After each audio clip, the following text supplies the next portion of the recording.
నమస్తే welcome to news cafe నేను భాగ్యశ్రీ ముందుగా వివిధ వార్తాపత్రికల్లో వచ్చిన ముఖ్యాంశాలు కనుక చూసుకుంటే ముందుగా ఈనాడు ఎడిషన్ చూసుకుంటే ఆ అనుక్షిపణి పరిధి 20,000 కిలోమీటర్లు ఏకకాలంలో 10 ప్రాంతాలపై దాడి చేసే సత్తా ఆకట్టుకున్న DFIC భారీ స్థాయిలో చైనా ఆయుధ ప్రదర్శన శాంతి యుద్ధంలో ఏది కావాలో తేల్చుకోవాలంటూ జిన్పింగ్ పేర్కొన్నారు.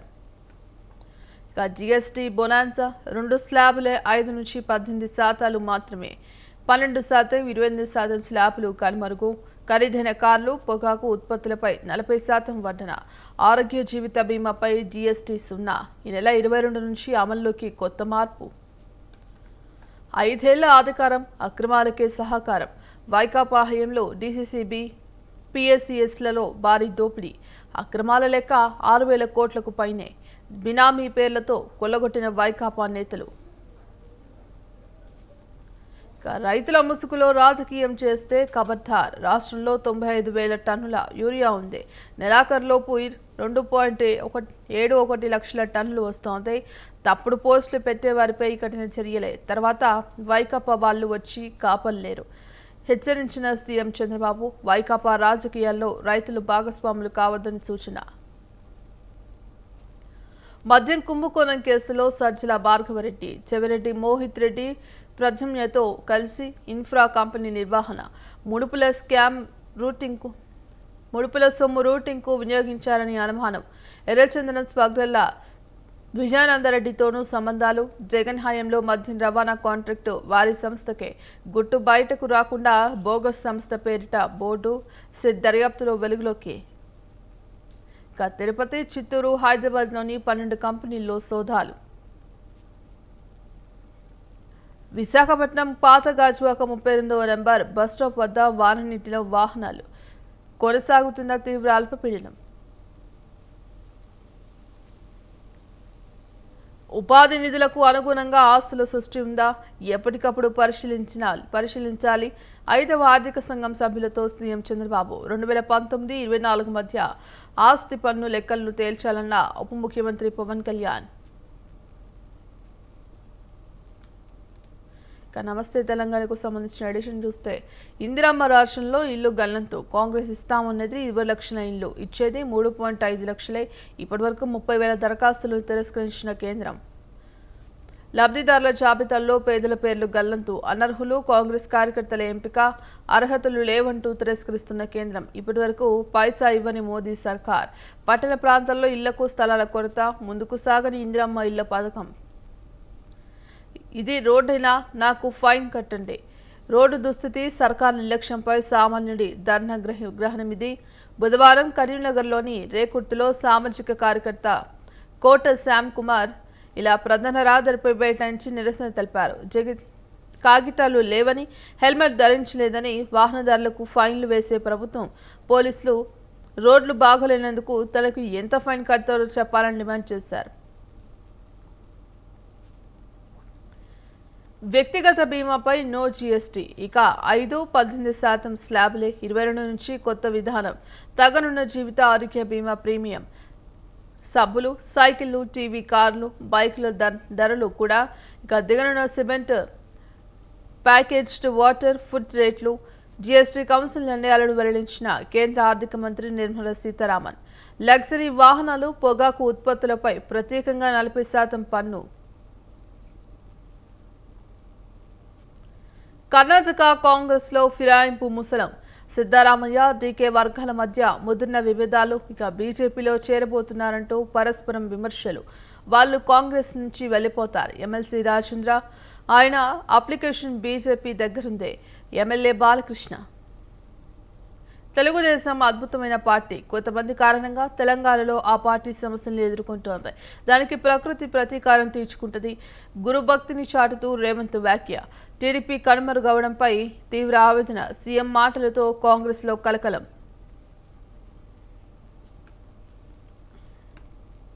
సిబిఐ దర్యాప్తు సిగ్గుచేటు కేంద్ర సంస్థల్ని రాహుల్ తప్పుబడితే రేవంత్ స్వాగతిస్తున్నాడు. కేసీఆర్ పాలనలో స్వర్ణయుగం ప్రాజెక్టులతో సస్యశ్యామలం. 21 ఏళ్లలో కాంగ్రెస్ పాలనలో అన్ని రంగాల్లో రాష్ట్రం ఆగమైంది. దమ్మున నాయకుడుంటే దమ్మిడి లేకున్నా పథకాలు ఆగవు. చిత్తశుద్ధి లేని వాళ్ళనే చెప్పులు ఎత్తుకుపోయే వారిలో చూస్తారు. రేవంత్ సర్కార్పై బీఆర్ఎస్ వర్కింగ్ ప్రెసిడెంట్ కేటీఆర్ ధ్వజం అనుచరులతో పార్టీలోకి మనుగురు కాంగ్రెస్ నేత ప్రభాకర్ రావు. కేసీఆర్ సైనికుడు హరీష్ రావు అలుపెరగని కార్యకర్తను టార్గెట్ చేయడం విడ్డూరం. తెలంగాణపై వ్యతిరేకత వల్లే ఇక్కడ తెలుగుదేశం కథమైంది. బాబు కన్నా రేవంత్కే ఎక్కువ బాధ ఉన్నట్టున్నది అంటూ నిరంజన్ పేర్కొన్నారు. స్థానిక ఎన్నికలు 30లోగా కష్టమే. గవర్నర్, రాష్ట్రపతి వద్ద పెండింగ్లోనే బీసీ కోటా బిల్లులు. ఇదే హైకోర్టుకు విన్నవించి గడువు కోరనున్న రేవంత్ సర్కార్ 1-2 రోజుల్లో కోర్టు అనుమతితో స్థానికంపై నిర్ణయం. రాష్ట్ర వ్యాప్తంగా యూరియా కొరతతో రైతుల్లో తీవ్ర వ్యతిరేకత. ఇప్పుడు ఎన్నికలకు వెళ్తే ఓడిపోతామని కాంగ్రెస్ నేతల్లో భయం. యూరియా అందక ఎర్రబారుతున్న పంటలు. పత్తి, వరి పంటలపై తీవ్ర ప్రభావం. ఎదుగుదల దిగుబడులపై ఎఫెక్ట్. చీడపీడలు ఎక్కువగా సోకే ప్రమాదం. 20-30% దిగుబడులు తగ్గే అవకాశం ఉందంటున్న శాస్త్రవేత్తలు. సర్కారుకు పట్టని రైతుల తిప్పలు. కాళోజీ వ్యాపార కళాక్షేత్రం. కవులు, కళాకారులు దూరంగా వేదిక. పూర్తిగా కమర్షియల్గా మారిన సర్కార్. 50,000 రూపాయలు చెల్లించితేనే బుకింగ్. కవులు, సాహితీవేత్తల ఆగ్రహం. తీవ్ర నిర్ణయం తీసుకున్నందుకు సన్నద్ధం. ఇక కాళోజీకి గౌరవ సూచకంగా బీఆర్ఎస్ హయాంలో నిర్మాణం. ఇక ఆంధ్రజ్యోతికి సంబంధించిన ఎడిషన్ చూస్తే, నాన్న జాగ్రత్త, మీ చుట్టూ ఏం జరుగుతుందో చూసుకోండి. కేటీఆర్కు ప్రమాదం పొంచి ఉంది. రామన్న, నాన్న ఆరోగ్యాన్ని, పార్టీని కాపాడుకో. కాళేశ్వరం డబ్బుతో 25 మంది ఎమ్మెల్యేలకు హరీష్ ఫండింగ్. సిరిసిల్లలో కేటీఆర్ను ఓడించేందుకు 60 లక్షలు పంపారు. సంతోష్కి ధనదాహం. అడవులను కొట్టేయాలని చూశారు. మా కుటుంబం విచ్ఛిన్నమైతేనే వాళ్లకు అధికారం అన్న కుట్ర. అందులో భాగంగానే మొదట నన్ను బయటకు పంపారు. హరీష్ రావు వల్లే విజయశాంతి, ఈటెల బీఆర్ఎస్ను వీడారు. ఫోన్ ట్యాపింగ్ చేసింది హరీష్, సంతోష్, శ్రవణ్ రావులే. నా సిబ్బంది, రామన్న సిబ్బంది ఫోన్లను ట్యాప్ చేశారు. రేవంత్ రెడ్డికి హరీష్ రావు సరెండర్ అయింది నిజం కాదా? తెలంగాణ జాగృతి అధ్యక్షురాలు కల్వకుంట్ల కవిత. ఇక బీఆర్ఎస్ ప్రాథమిక సభ్యత్వానికి ఎమ్మెల్సీ కవిత రాజీనామా చేశారు. అప్పుడు హామీల జాతర, ఇప్పుడు చెప్పుల జాతర. ఎన్నికల ముందు అడ్డగోలు హామీలిచ్చి మోసగించిన రేవంత్ ప్రజలు గ్రహిస్తున్నారంటూ కేటీఆర్. బీఆర్ఎస్లో చేరిన ఐఎన్టీయూసీ నాయకులు హరీష్పై కవిత వ్యాఖ్యలు బాధాకరం. బీఆర్ఎస్కు గొప్ప సంపద ఉందంటూ గొప్ప సంపద హరీష్ అనంటూ నిరంజన్ రెడ్డి పేర్కొన్నారు. సిఏఏ కట్ ఆఫ్ తేదీ పొడిగింపు. 2024 డిసెంబర్ 31 వచ్చిన వారు దేశంలో ఉండొచ్చు. పాస్పోర్ట్, వీసా, మరే విధమైన పత్రాలు అవసరం లేదు. కేంద్ర హోంశాఖ ఉత్తర్వులు జారీ. పొరుగు దేశాల మైనారిటీలకు భారీ ఉపశమనం. ఐటీ రంగం పైన ట్రంప్ సుంకాలు. ఐటీఈఎస్, రిమోట్ వర్క్ పైన, రెమిటెన్స్ పైన భారీ భారం. ఆ మేరకు ట్వీట్ చేసిన నవారో 5 నెలలు 760 కోట్లు. జీహెచ్ఎంసీకి పెరిగిన భవన నిర్మాణ అనుమతుల ఆదాయం గతేడాదితో పోలిస్తే 90% అధికం. గాయపడుతున్న రియల్ రంగం. క్రయ విక్రయాల్లో వృద్ధి. కొత్త ప్రాజెక్టులకు దరఖాస్తులు. అనుమతుల జారీలో పెరిగిన వేగం. చైనా విశ్వరూపం. భారీ అణుక్షిపణులు, లేజర్ ఆయుధాలు. 20 కిలోమీటర్ల మేర రేంజ్ ఉన్న మిసైల్ DF-5C భూగోళంపై ఏ ప్రాంతాన్నైనా టార్గెట్ చేసే సత్తా. అండర్ వాటర్ డ్రోన్లు, 5వ తరం జెట్లు. బీజింగ్ మిలిటరీ పరేడ్లో ఆయుధ ప్రదర్శన. ప్రత్యేక ఆకర్షణగా LY-1 లేజర్ ఆయుధం. ఒకేసారి 5 మోడళ్ల స్టైల్ ఫైటర్ జెట్లు ప్రదర్శన. ఇక సాక్షికి సంబంధించిన ఎడిషన్ చూస్తే, ఇక బెడ్రూమ్, బన్ను, చపాతీ, పరోటా చౌక. వీటిపై ఉన్న 5-18% పన్ను ఎత్తివేత. ఆరోగ్య, జీవిత బీమాపై పన్ను 0.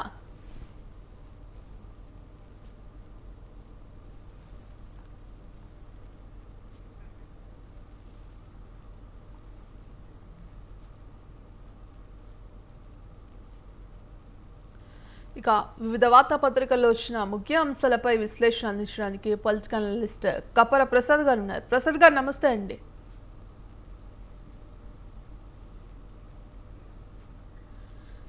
ప్రసాద్ గారు నమస్తే అండి. నమస్కారం అండి. ఎస్ ప్రసాద్ గారు, ఏదైతే బీఆర్ఎస్ ఎమ్మెల్సీ కవిత తన సభ్యత్వానికి రాజీనామా చేశారు, ఇప్పుడు ఇదే తెలంగాణలో హాట్ టాపిక్గా మారింది. మరి రాజీనామా చేస్తూ కూడా నేను ఏదైతే నిర్వహించిన మీడియా సమావేశంలో కూడా బీఆర్ఎస్ పార్టీకి కుట్ర జరుగుతోంది, కేటీఆర్ పైన కేసీఆర్ పైన కుట్ర జరుగుతుంది, మా కుటుంబాన్ని విచ్ఛిన్నం చేయడానికే ఇదంతా చేస్తున్నారంటూ కూడా కుండబద్దలు కొట్టిన వ్యాఖ్యలు చేశారు ఆవిడ. మరి దీన్ని ఏ విధంగా చూడొచ్చు అంటారు? మీకు స్వతంత్ర టీవీ ప్రేక్షకులకు శుభోదయం. కవిత రాజీనామా విషయాన్ని మనం గమనించినప్పుడు పెద్దగా అది ఆ రాజీనామా అన్నది కుటుంబం సంబంధించిన అంశము, తర్వాత పార్టీ అంతర్గత అంశంగానే మనం చూడాలి. ఎందుకంటే కవిత మీద ఆరోపణలు చేసింది, కవితను బయటికి పంపాలని చెప్పి పెద్ద ఎత్తున కార్యకర్తలు ఒత్తిడి చేసినట్టుగా మనకు తెలుస్తుంది. ఎందుకంటే కవిత పార్టీ మీద ఆరోపణలు చేయడం, కవిత అనేక ఇష్యూలలో పార్టీకి వ్యతిరేకంగా మాట్లాడినటువంటి సందర్భాలలో ఆమె మీద విమర్శలు రావడం మనం అందరం చూసినాం. నిన్న ఏకంగా ముఖ్యమంత్రి గారు కాళేశ్వరం రిపోర్ట్ ని అసెంబ్లీలో ప్రవేశపెట్టిన తర్వాత ఆమె నిజమే కాళేశ్వరంలో అవినీతి జరిగింది అని చెప్పి బహిరంగంగా మాట్లాడడం అన్నది పార్టీకి, అటు మాజీ ముఖ్యమంత్రి కేసీఆర్ కూడా వాళ్ళ ప్రతిష్టను భంగపరిచేటువంటి విషయం కాబట్టి పార్టీ నిర్ణయం తీసుకుంది. అయితే ఏమైనా దీనివల్ల పెద్దగా ఇతర పార్టీలలో జరిగేటువంటి ప్రభావం తక్కువ, కానీ బీఆర్ఎస్ పార్టీలో దీని ప్రభావం ఎక్కువనే ఉంటుంది. అయితే ఇప్పటికి కూడా బీఆర్ఎస్ పార్టీలో ఉన్న ముఖ్య నాయకులు ఎవరు కవిత వెంబడి వెళ్ళినట్టుగా మనకు కనబడట్లేదు. కేవలం కింది స్థాయికి కొందరు కార్యకర్తలు, జాగృతిలో మొదటి నుంచి పనిచేసేటువంటి కొందరు వ్యక్తులు మాత్రమే కవితతో ఉన్నారు తప్ప పెద్ద బీఆర్ఎస్ లో పెద్ద భారీ కుదుపు వచ్చినట్టుగా మనకేం అర్థమైతలేదు. అయితే ఈ కవిత చేసినటువంటి ఆరోపణల్ని సాకుగా తీసుకొని ప్రతిపక్ష పార్టీలు లేదా ప్రభుత్వం బీఆర్ఎస్ పైన ఆరోపణలు చేయడానికి, లేకపోతే ఆ పార్టీని వీక్ చేయడానికి ప్రయత్నం చేయొచ్చు. అట్లనే కవిత చేసినటువంటి ఆరోపణలకి, అట్నే కాళేశ్వరం రిపోర్ట్ లో వచ్చినటువంటి అనేక వాదనలకి సరిపోలుతుండటంతో బీఆర్ఎస్ అవినీతికి పాల్పడ్డది, బీఆర్ఎస్ లో అవినీతి నాయకులు ఉన్నారు. బీఆర్ఎస్ అంటే వేరే ఎవరు లేరు. బీఆర్ఎస్ అంటే కల్వకుంట్ల కుటుంబం, హరీష్ రావు, తారక రామారావు, హరీష్ రావు, కేసీఆర్, కవిత పక్క పోయింది, ఇంకా మిగతా ముగ్గురు మిగిలినరు. అయితే అవినీతిలో కవితకు భాగస్వామ్యం లేదా? కవిత గతంలో అంటే పార్టీ పెట్టినప్పటి నుంచి ఇప్పటిదాకా అనేక సందర్భాలలో కవిత కూడా అందులో భాగస్వామ్యం అయింది కాబట్టి ఈ అవినీతిలో కవితకు భాగస్వామ్యం లేదా అనేది ఇప్పుడు ప్రధానంగా చర్చనీయాంశం. కవిత ఎవరినంటుంది? కేటీఆర్ మంచోడే, మన కేసీఆర్ గారు మంచోళ్లే. ఎవరు ఇబ్బందులు, అవినీతి పరులు ఎవరు అంటే హరీష్ రావు, సంతోష్ రావు అవినీతి పరులు అని చెప్తా ఉన్నది. అసలు కేటీఆర్ ఆదేశాలు లేకుండా, కేటీఆర్ లేదా కేసీఆర్ ఆదేశాలు లేకుండా ఆ పార్టీలో ఏ కార్యక్రమం జరుగుతుందా, ఏ పని జరుగుతుందా? గత ప్రభుత్వంలో జరిగిందా మనం ఆలోచన చేయాలి. సరే, హరీష్ రావు గారు, సంతోష్ రావు గారు అనేక రకాల అవినీతి ఆరోపణలకు అవినీతికి పాల్పడవచ్చు, కానీ పాల్పడ్డది కేసీఆర్ కో కేటీఆర్ కో తెలియకుండా జరిగినటువంటి అంశం. అది వీళ్ళిద్దరికి కూడా తెలిసే జరిగింది. కాబట్టి అవినీతిలో అందరి భాగస్వామ్యం ఉంది అనేది ప్రజలు విశ్వసిస్తా ఉన్నారు. కవిత చెప్పినటువంటి విషయాలలో కూడా కవిత భాగస్వామ్యం కూడా ఖచ్చితంగా ఈ అవినీతిలో ఉంటది అని చెప్పి ప్రజలు విశ్వసిస్తా ఉన్నారు. అయితే వీటన్నిటిపైన సమగ్ర విచారణ జరగాల్సినటువంటి అవసరం అయితే ఉన్నది. కాళేశ్వరం విషయం అయితే సిబిఐకి పోయింది కాబట్టి అందులో లోతుగా విచారణ జరుగుతుంది. కానీ ఇతరత్ర అనేక అవినీతి కార్యక్రమాలు, అనేక అవినీతి విషయాలు, భూముల ఆక్రమణలు, భూముల అమ్మకాలు, ఇట్లాంటి వాటిపైన ఇంకా లోతుగా విచారణ జరగాల్సినటువంటి అవసరం అయితే ఉన్నది. ఎస్, మరి ప్రసాద్ గారు, ఇప్పటికే కవిత ముఖ్యంగా ఇవాళ హరీష్ రావు ఇటు సంతోష్ రావుల టార్గెట్గా చేస్తున్నారు. మరి సిరిసిల్లలో కేటీఆర్ను ఓడించడానికి 60 లక్షల రూపాయల ఫండ్ను తీసుకువెళ్లారంటూ చెప్పి కొంత వ్యాఖ్యలు అయితే చేశారు. మరి ఇదంతా మా కుటుంబాన్ని విచ్ఛిన్నం చేయడానికే వీళ్ళు ధనదాహంతో ఇదంతా చేస్తున్నారంటూ కూడా కవిత వ్యాఖ్యలు చేశారు. మరి ఇదంతా వాస్తవం అంటారా? అంటే కవిత చెప్పినటువంటి దాంట్లో వాస్తవం లేదు నేను కూడా అనుకున్నాను. ఎందుకంటే వాస్తవాలనే గతంలో గజ్వేల్ నియోజకవర్గంలో ఒంటేరు ప్రతాప్ రెడ్డి గారు గతంలో టీడీపీ నుంచి పోటీ చేసిండ్రు బీఆర్ఎస్ పార్టీ పైన. అప్పుడు కూటమి అభ్యర్థిగా టీడీపీ బీజేపీ అలయన్స్ తోటి ప్రతాప్ రెడ్డి గారు కంటెస్ట్ చేశారు గజ్వేల్ నియోజకవర్గంలో. ఆ సందర్భంలో కూడా హరీష్ రావు తనకు డబ్బులు పంపిస్తా అన్నాడు, పెద్ద ఎత్తున డబ్బులు ఇస్తా అని చెప్పి ఆఫర్ చేసిండు అని చెప్పి ఆయన తల్లి మీద, దేవుడి మీద ఒట్టేసి బహిరంగంగా చెప్పినటువంటి సందర్భం మనం చూసినాం. కేసీఆర్ ను ఓడించమని చెప్పిండు అని చెప్పి ప్రతాప్ రెడ్డి మాట్లాడాడు. ప్రతాప్ రెడ్డి మాట్లాడినటువంటి మాటలు చాలా తీవ్ర దుమారాన్ని రేపినాయి. అప్పుడు కేసీఆర్ ఓడిపోయేటువంటి పరిస్థితి కూడా ఉన్నది. దీన్ని ఎగదోయడం కోసం, కేసీఆర్ ఓడగొట్టడం కోసం హరీష్ రావు ప్రయత్నం చేసింది అనేటువంటి ప్రచారం జరిగింది. అయితే ఆ సందర్భంలో కేసీఆర్ అత్యంత పకడ్బందీగా అనేక నిర్ణయాలు తీసుకొని ఆ ఎన్నికలలో కొద్ది మెజారిటీతో మాత్రమే విజయం సాధించినట్టు మనం గమనించినాం. కానీ రాను రాను కేసీఆర్ పట్టు అక్కడ పెరిగింది, చాలా పెద్ద ఎత్తున మెజారిటీతో అక్కడ ఆయన గెలవడం ప్రారంభించాడు. తిరిగి అదే ప్రతాప్ రెడ్డి మళ్ళీ బీఆర్ఎస్ పార్టీలో చేరింది. అయితే అప్పుడు హరీష్ రావు చెప్పింది వాస్తవమా కాదా, అప్పుడు అబద్ధాలు ఏమైనా ప్రతాప్ రెడ్డి చెప్పింది అంటే ఇప్పటిదాకా ప్రతాప్ రెడ్డి ఆ విషయంలో మాట్లాడి అప్పుడు హరీష్ రావు చెప్పింది అబద్ధం ఏం చెప్పలే, ఇప్పటిదాకా నిజమని చెప్పలే. అంటే ఆరోపణలు ఇప్పుడు కవిత చేసిందనే కాదు, గతం నుంచి ఆరోపణలు ఉన్నాయి హరీష్ రావు గారి మీద. తన అనుయాయులను పెంచుకుంటున్నాడు, తన వాళ్ళకే నిధులు ఇస్తున్నాడు, తన వాళ్ళని పెంచి పోషించడానికి ప్రయత్నం చేస్తున్నాడు, అదును దొరికినప్పుడు కేసీఆర్ ను పక్కకు పెట్టాలని చెప్పేటువంటి ప్రయత్నాలు కొనసాగుతున్నాయి, హరీష్ రావు చేస్తున్నాడు అనే ఆరోపణలు గతం నుంచి ఉన్నాయి. అయితే ఇప్పుడు కవిత చేసినటువంటి ఆరోపణలతో వాటికి బలం చేకూరింది అంతే తప్ప వాస్తవాలు ఏంటో తెలియడం లేదు. ఎందుకంటే హరీష్ రావు బీఆర్ఎస్ వేరువేరు కాదు, హరీష్ రావు కేసీఆర్ వేరువేరు కాదు అన్నంత రీతిలో వాళ్ళ సంబంధాలు ఇప్పటికీ మామ మాట లేదా మామ గీసిన గీత దాటడు హరీష్ రావు అనేటువంటి మాట ప్రతి చోట వినబడతా ఉంటది, జరుగుతూ ఉంటది. ప్రతి సందర్భంలో హరీష్ ని ఆయన నమ్మకంగా నమ్మేటువంటి పరిస్థితి కేసీఆర్ కూడా ఉన్నది. ఆయన చేసినటువంటి పని కూడా అదే తిరిగా ఉన్నది. కవిత నేను ఎన్ని రకాలుగా చెప్పినా హరీష్ ఇప్పుడు వచ్చిండు అప్పుడు వచ్చిండు ఏవి కథలు చెప్పినా కూడా కేసీఆర్ ను వెన్నంటి ఉన్నది ఎవరు అంటే హరీష్ అనేది స్పష్టంగా తెలుసు. వీళ్ళిద్దరు చదువుకోవడానికి పోతే కేసీఆర్ ఎంబడి ఉన్నది ఎవరు, మేనల్లుగా సరే హరీష్ కొద్దిగా ఆర్థికంగా వెనుకబడి ఉన్నాడేమో, అప్పుడు మామ ఇంటి మీద ఉండి చదువుకోవడానికి ఏమైనా ఇక్కడ ఉన్నాడేమో, తర్వాత అవన్నీ ఏ విషయాలు అయినప్పటికీ కేసీఆర్ ను అత్యంత సురక్షితంగా కాపాడుకొని కేసీఆర్ వెంట ఉన్నది హరీష్ రావు మాత్రమే. సరే అధికారం కోసము ముఖ్యమంత్రి కావడం కోసము హరీష్ రావు ఏమన్నా చాటు వ్యవహారాలు చేసినట్టు చేస్తే చేయొచ్చు, దాన్ని చేయలేదని చెప్పడానికి లేదు. ఎందుకంటే ఆరోపణలు అనేకంగా ఉన్నాయనేది స్పష్టంగా అర్థమైతే ఉంది. గతంలో ప్రతాప్ రెడ్డి చేసిండు ఇదే ఆరోపణ, ఇప్పుడు ఈమె కవిత కూడా చేసింది. కాబట్టి ఇట్లాంటి ఆరోపణలు అయితే ఉన్నాయి కానీ వాటిలో వాస్తవాలు ఎంత అనేది కేసీఆర్ కు హరీష్ కే తెలియాలి తప్ప మూడో వ్యక్తికి తెలిసేటువంటి ఆస్కారం లేదు. అంటే ఇదంతా చూసుకుంటే ఒక రకంగా ఇటు ఇదంతా చేస్తున్న బీఆర్ఎస్ పార్టీ నయా డ్రామా అంటూ కూడా మరోపక్క ఆరోపణలు విమర్శలు అయితే వ్యక్తమవుతున్నాయి. మరి ఇది ఎంతవరకు ఇది ఇక్కడితో ఆగే అవకాశం ఉందంటారా, ఇంకా ఇలాగే పెద్ద ఎత్తున రాజకీయాలు దుమారం రేపే అవకాశం కనిపిస్తోందంటారా? ఇది డ్రామా అనడానికి అయితే లేదు, ఎందుకంటే ఎపిసోడ్ ఇప్పుడు మొదలు కాలేదు, ఏదో కొత్తగా ఇప్పుడే స్టార్ట్ అయ్యి కవిత ఆరోపణలు చేయడం లేదు. కవిత చాలా రోజుల నుంచి అంటే కవిత మీద ఎప్పుడైతే లిక్కర్ కేసు అయిందో ఆ లిక్కర్ కేసు తర్వాత ఆమె అనేక రకాలుగా పార్టీ మీద ఆరోపణలు చేయడం మొదలుపెట్టింది. దాని తర్వాత తీన్మార్ మల్లన్న కవితను విమర్శించినప్పుడు పార్టీ తనను పట్టించుకోవట్లేదని చెప్పి అప్పుడు కూడా పెద్ద ఎత్తునే కవిత ఆరోపణలు చేసింది.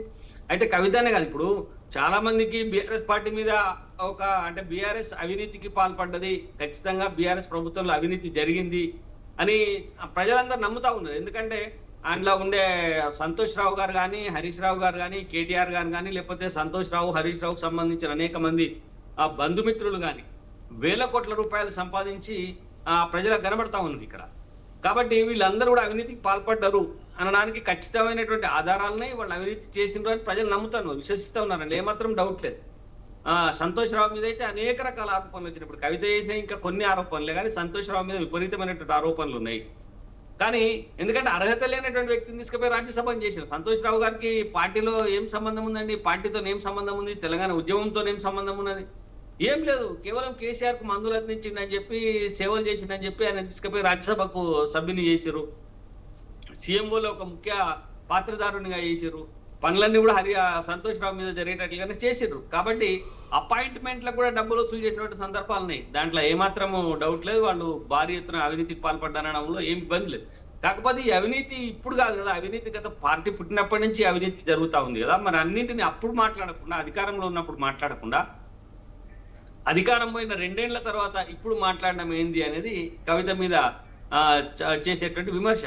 కాబట్టి ఈ అవినీతిని గురించి అప్పుడే మాట్లాడితే చర్యలు తీసుకోవడానికి ఉండే, అంతా అయిపోయింది, అంతా దోచుకున్నారు, అంతా తిన్నారు, ప్రభుత్వం కూడా పోయింది, ఇప్పుడు పక్కనున్నప్పుడు ఇప్పుడు మాట్లాడితే దానికి అర్థం లేదు అనేది చాలా మంది నుంచి వస్తున్నటువంటి మాట.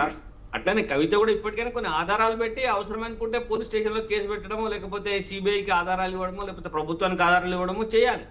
అట్లా చేస్తే ఆమె నిజాయితీ నిరూపించుకున్నట్టు అవుతుంది. కాకపోతే ఎప్పుడైతే కవిత మీద లిక్కర్ స్కామ్ అవినీతి ఆరోపణలు వచ్చినాయో అప్పటి నుంచే బీఆర్ఎస్ లో లుకలుకలు మొదలైన అవినీతి అంతా ఒకటొకటి బయటకు వస్తున్నట్టు మనకు స్పష్టంగా అర్థమైతే ఉన్నది. కాళేశ్వరం దాన్ని పీక్ స్టేజ్కి తీసుకుపోయింది అనేది మనకు స్పష్టంగా తెలుస్తున్నది. కాబట్టి ఈ అవినీతిలో ఖచ్చితంగా బీఆర్ఎస్ పార్టీ లేదా కేసీఆర్ కల్వకుంట్ల కుటుంబం ఇరుక్కోక తప్పదు.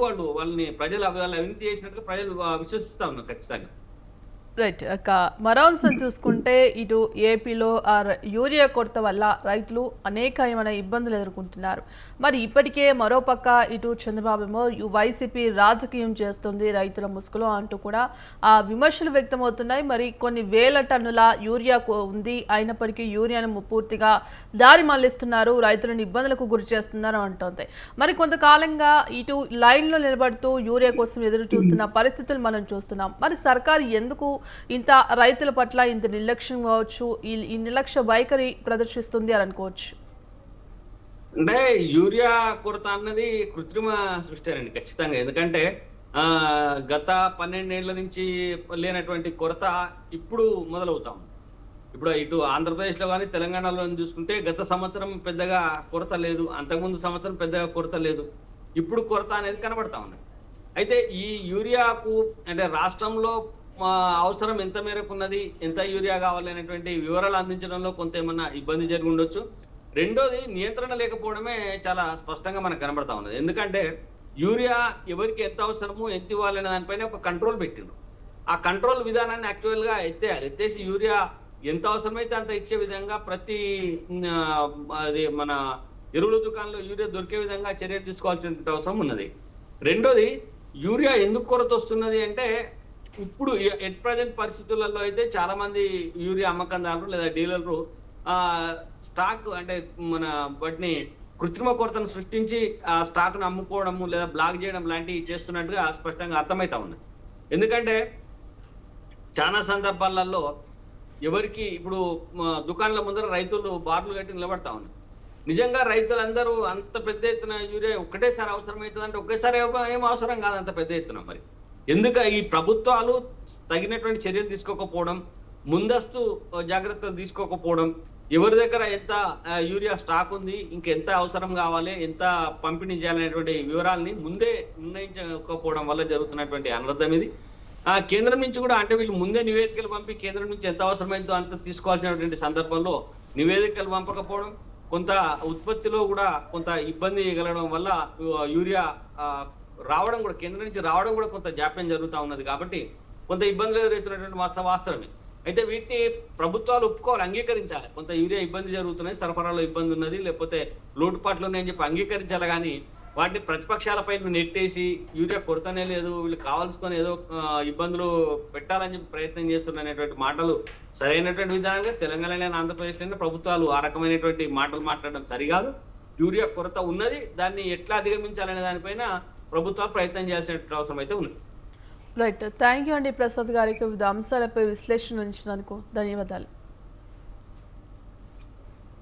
ఇక ఇది ఇవాల్టి న్యూస్ కేఫ్. కీప్ వాచింగ్ స్వతంత్ర.